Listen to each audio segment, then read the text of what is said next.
Disinformation never stops, and neither do we.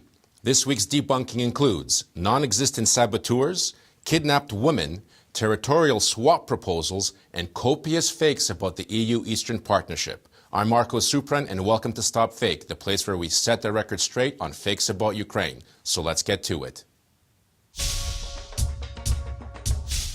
Scores of pro-Kremlin media claimed this week that a group of Ukrainian saboteurs was uncovered in Luhansk, a city in eastern Ukraine occupied by Russian-backed separatists. No evidence was presented to support the sabotage claims, only the words of self-proclaimed Luhansk People's Republic officials. The claims even assert that several of the alleged saboteurs were members of the separatist Luhansk city administration. As an example of this sabotage, one pro-Kremlin site embedded a video of captured Ukrainian soldier Serhiy Ivanchuk in its story. Ivanchuk was captured by Russian-backed separatists this spring.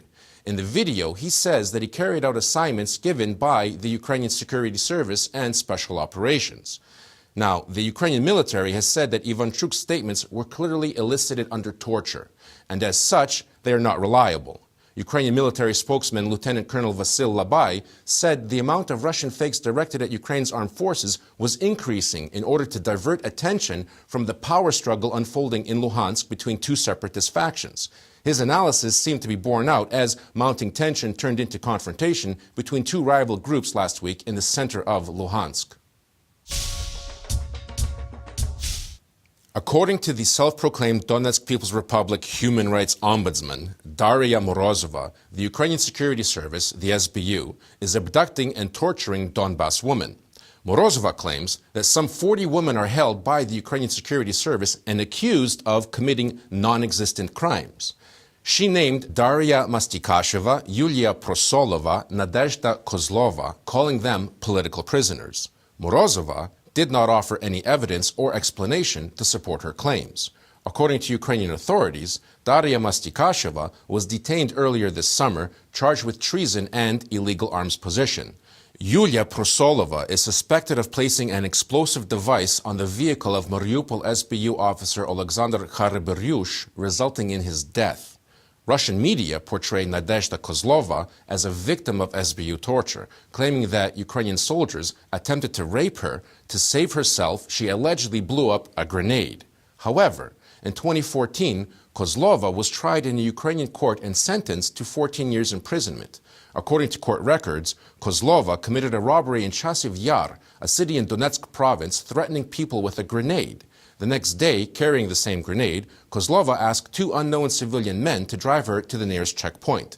En route, the grenade exploded, killing two men and wounding Kozlova.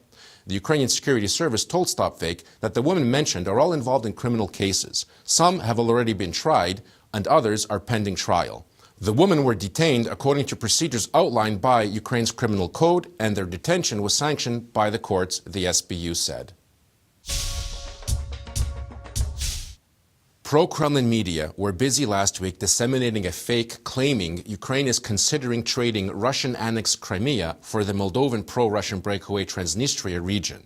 The source for this latest foray into geopolitical fantasy was a comment by a Ukrainian member of parliament who in turn was reacting to something the Moldovan president said. While visiting Moscow earlier this month, Moldova President Igor Dodon was interviewed by the Russian daily Nezavisimaya Gazeta.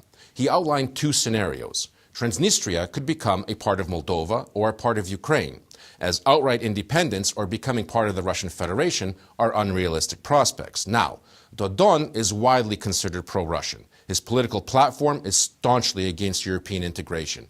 After he declared that Transnistria must choose Moldova or Ukraine, analysts began speculating if the idea isn't actually a Russian project.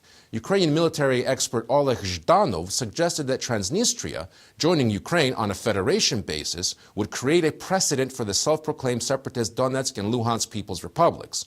On her Facebook page, Ukrainian MP Irina Friz expressed amazement at the Moldovan president's proposition, particularly as Ukraine has always considered Transnistria an integral part of Moldova.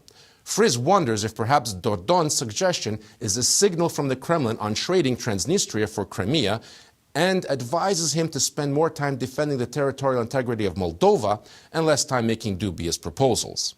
Now, Ms. Fries does not advocate that Transnistria join Ukraine. Quite the contrary. She unequivocally states that Ukraine respects the territorial integrity of other countries. And finally, a word about the Eastern Partnership. That's the EU initiative governing its relationship with 6 post-Soviet states, including Armenia, Azerbaijan, Belarus, Georgia, Moldova, and Ukraine. The partnership is an avenue for trade and economic strategy discussions, travel agreements, and all issues that arise between the EU and its Eastern European neighbors, and it just had its 2017 summit in Brussels, where a new bilateral treaty with Armenia was signed. That all sounds great, right? But not to the disinformation czar in the Kremlin. Turns out, the Eastern Partnership is a sore spot with the Russian disinformation machine, which churns out many myths about the partnership, which our colleagues over at EU Stratcom have identified. One of the myths claims the Eastern Partnership was designed by the EU to provoke Russia. Well, that's false. The Eastern Partnership Initiative is not against any country. It is a mutually beneficial and constructive platform for countries in the region to build a closer relationship with the EU if they so choose.